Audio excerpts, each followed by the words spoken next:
Imam Ahmad adalah pendiri salah satu aliran fikih yang masih eksis sampai hari ini, mazhab Hambali. Keteguhan ulama berkebangsaan Irak ini layak diacungi jempol. Ia sempat bertemu 4 generasi rezim pemerintahan Abbasiyah semasa hidupnya. Selama itu pula ia mendapat ujian berat dari satu rezim ke rezim berikutnya. Imam Ibnu Katsir dalam Al-Bidayah wan Nihayah melaporkan.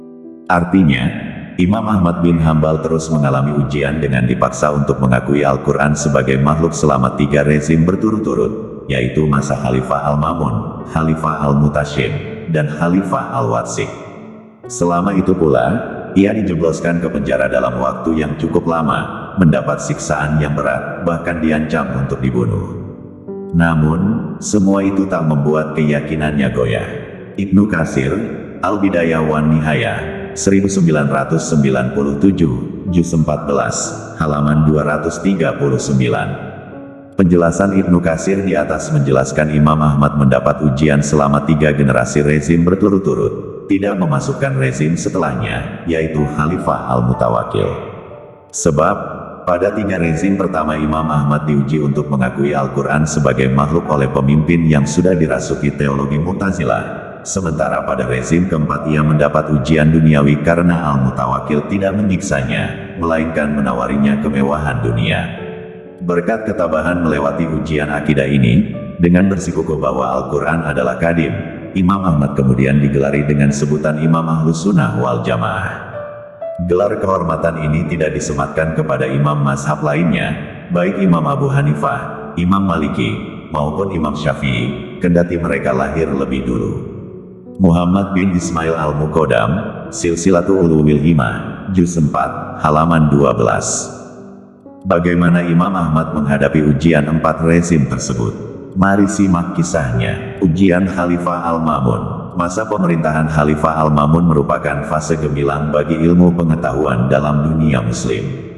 Masa kepemimpinannya dicurahkan untuk sejumlah proyek sains, bahkan sejumlah sumber mencatat bahwa ia kerap melakukan penelitian untuk hal-hal remeh selagi memiliki nilai sains yang unik. Proyek penelitiannya tidak hanya pada ilmu-ilmu agama, tetapi juga ilmu-ilmu umum yang belum banyak dilakukan tokoh muslim sebelumnya. Sayang sekali, ketertarikannya kepada filsafat Yunani membuatnya cenderung berpikir rasional hingga ia lebih tertarik dengan paham Mu'tazilah. Dalam pandangan aliran rasionalis ini, Al-Quran bukan kadim, melainkan makhluk. Berbeda Ahlus Sunnah wal Jamaah yang mengatakan kadim. Disinilah masalahnya dimulai. Al-Mamun kemudian menerapkan otoritas keagamaan di pemerintahannya. Ia melakukan program besar untuk menyingkirkan ulama-ulama yang tidak sepaham. Peristiwa ini kemudian dikenal dengan Al-Mihnah. Semua ulama dikumpulkan ke istana dan satu persatu dites. Jika mau mengakui Al-Quran sebagai makhluk, maka ia selamat. Jika tidak, maka bersiap untuk dijebloskan ke penjara dan mendapat siksaan pedih. Ada yang sependapat dengan Al-Mamun, ada pula yang pura-pura sependapat, dan ada yang tetap bersikukuh dengan pendapatnya bahwa Al-Quran kadim.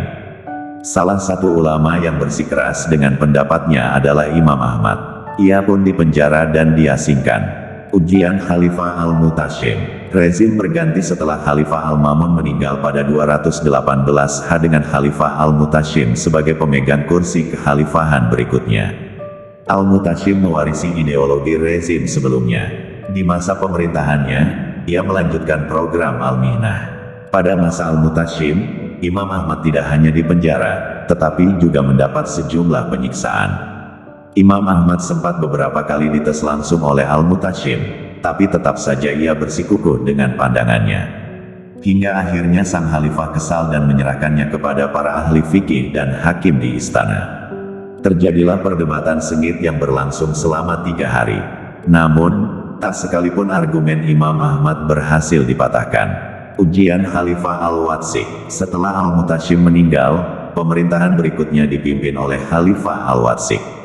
Seperti 2 rezim sebelumnya, Al-Mihnah terus menjadi program pemerintah. Banyak para ulama, terutama dari kalangan fuqaha dan ahli hadits, yang menerima ujian ini dan mendapat sejumlah penyiksaan, salah satunya Imam Ahmad yang masih bersikukuh dengan akidahnya. Salah satu upaya yang dilakukan Al-Watsik untuk menegakkan otoritas keagamaannya ini adalah dengan menulis lafal, La ilaha illallah Rabbul Quranil makhluk, tidak ada Tuhan kecuali Allah, yaitu Tuhan bagi Al-Quran sebagai makhluk di seluruh masjid. Tidak sebatas itu, ia juga melarang para ulama dari kalangan Syafi'i dan Maliki untuk memasuki masjid karena tidak seideologi dengannya. Ahmad Amin, Duhal Islam, 2022, halaman 828-829. Sedikitpun, Imam Ahmad tak mau menerima pemberian harta dari sang khalifah. Bahkan beberapa kali Al-Mutawakil mengirim tunjangan khusus untuknya, selalu saja ia menolak. Hingga sekali waktu sang khalifah mengiriminya uang melalui anaknya, dan si anak menerima karena tidak enak menolak pemberian dari khalifah. Imam Ahmad justru memarahi putranya dan tidak mau mengonsumsi makanan kiriman putranya. Ibnu Katsir, Tabaqatul Fuqahaus Syafi'in, 2018, Juz'i, halaman 188-189. Imam Ahmad wafat pada 12 Rabiul Awal 241 tanggal 30 Agustus tahun 855 Masehi di usianya yang ke-77 tahun, di Baghdad, Irak. Wallahu a'lam.